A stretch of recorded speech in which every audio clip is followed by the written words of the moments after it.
Hi Aries, this is Jav. Welcome po sa ating channel. Gamitin ang reading na ito bilang gabay lamang. Kung naka-resonate kayo, comment down. Tandaan, ito ay general reading. Kunin nyo lang po kung ano naka-resonate sa iyo. This is for you, Aries.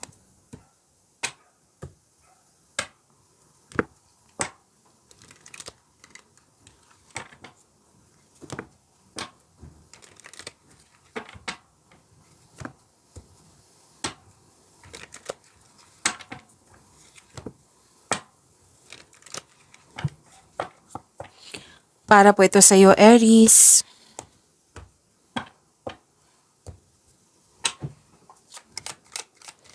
Sa mga hindi pa nag-subscribe, subscribe na po kayo at click bell notification para malaman nyo na may bago tayong video. Maraming salamat po sa inyong patuloy na suporta sa mga nag-donate. Sa mga hindi nag-skip ng ads, maraming salamat po. Para sa mga gustong magpa-reading, comment po kayo ng personal reading. Again, comment kayo ng personal reading and check my reply sa comment section. Love is blooming. Oo. Romance, attraction, and affection. Pwedeng nagkaroon ka ng time for yourself. Oh, you're taking care of yourself. Nakita ko rin dito na may dumating na new opportunities na kailangan mong bigyan ng best decision or best choice. Nakita ko rin dito na mas lumawak yung ambisyon mo sa buhay. Nagkaroon po ng time for reflection at malakas ang iyong intuition.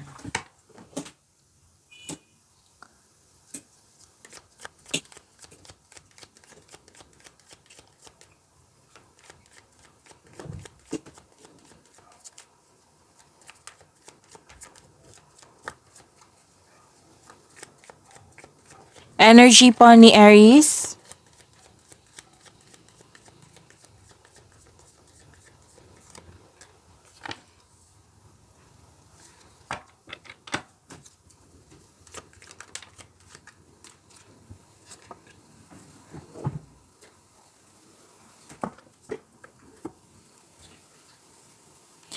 Paalala lang po, Aries, lalo na sa mga bago dito, kung may napansin kayo na repeating message, yan po yung pinupush ng course nyo po. Like for example, nanood kayo sa isang video reading at dito rin, at may napansin kayo na repeating message, yan po yung pinupush ng course nyo na kailangan yung bigyan ng atensyon, solusyon at aksyon kung maaari po. So na yung energy ni Aries, may pag-asa kang madama. Maging positibo at gumawa ng paraan. So this card offers a hope and guidance. Again, this card offers hope and guidance. So kung nahihirapan kayo ngayon, have faith that your luck is about to change for the better. L-U-C-K. Maaari din inspired kayo to create beauty and style in your home. Sa mga nawala ng pag-asa dito, ang sabi ng card po, all your dreams are coming true. You're healing from the past and feeling hopeful for the future. This is also money luck, L-U-C-K. Kung may nawala sa iyo, babalik yan sa iyo. Okay?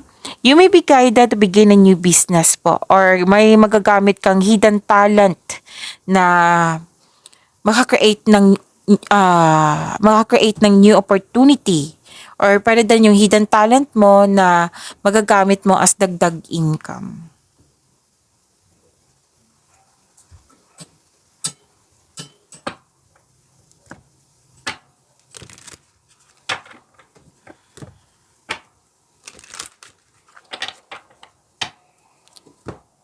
Okay, may sitwasyon dito na na-stuck ka eh. Kaya may sinabi dito na may hope and healing. At para ka nakatali sa isang bagay or sa isang tao or sa isang sitwasyon at ikaw ay nahihirapan. At sabi ng card, make change. Okay? Make change. Change something para ikaw ay makawala at makahinga. Sabi ng card, ikaw lang po ang makakawala dyan sa mga nararamdaman mo na you are feeling trapped or nagkaroon ng restriction. Kayo po ang makakawala mismo. Kailangan mo lang mag-decide. Kailangan lang po na maging willing ka. Okay? So this card asks you to step forward. Oo, step forward towards to your goal. Trust yourself at kailangan ng mahabang pasensya. Oo, ang prosesong ito ay nangailangan ng pasensya at tiyaga. Magagawa mo po ito, Aries.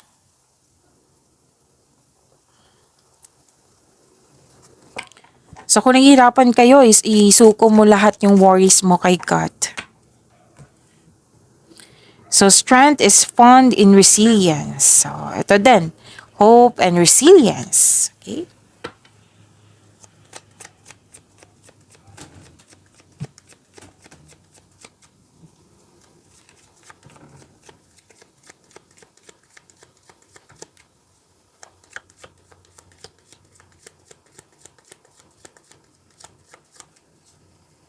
Career and money po ni Aries.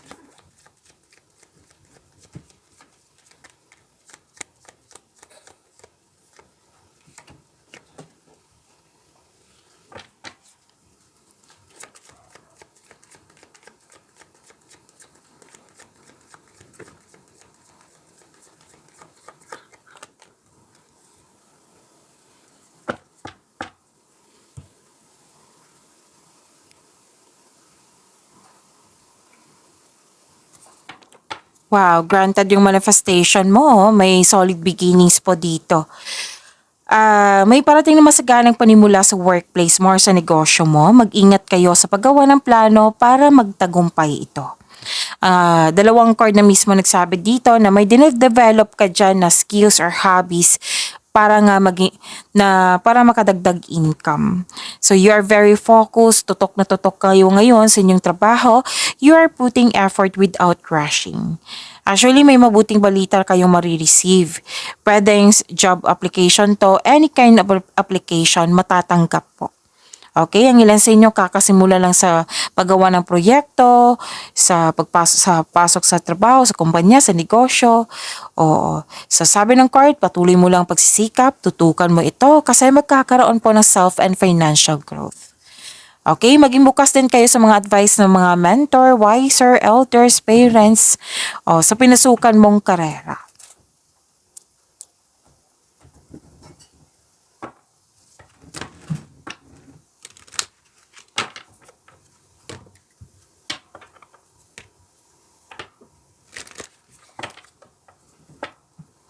Okay, may magaganap na signing of contract or di kaya'y deal ito.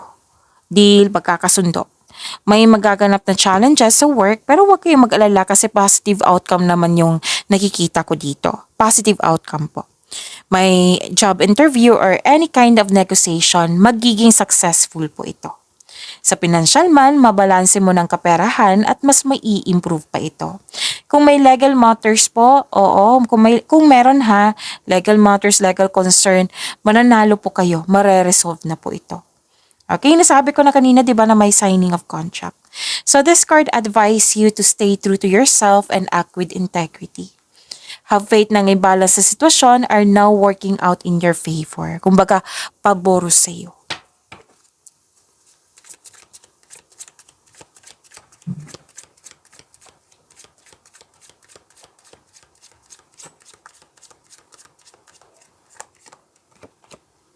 Investment. Oo. Ikatatlong card na ito regarding sa investment. Your finances are improving and expanding. Now is a great time to make an investment. Set a solid foundation and the fruits of your labor will follow.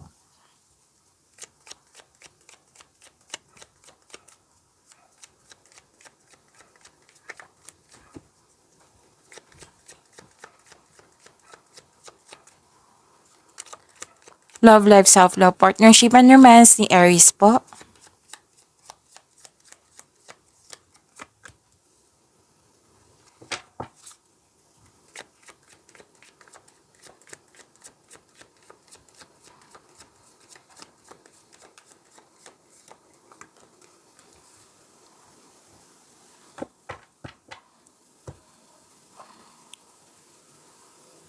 Gusto niyo mong pag-isa, soul searching para makapagpahinga, pwedeng naghahanap ka na solusyon, sagot sa inyong mga katanungan, oo. Gusto mo ng me time, kumbaga, pahinga. You can restore your energy by spending time with yourself. Para sa mga single, you need time alone. Parang perfect time sa inyo na maglaan ng oras sa sarili.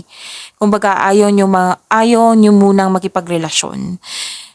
Para sa mga marelasyon, buhay mag-asawa, maaring magkaroon kayo ng space muna. Kaya nga, may sinabi dito na may space, babalik ka, kumbaga, babalik ka stronger than before. Yan. Yung gusto mo ng me time.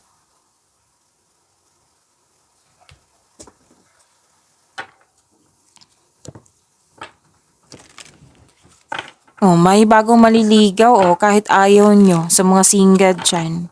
Or may parating or nasa harap mo na. Sa mga relasyon, the couple is divinely guided. Sa buhay mag-asawa din.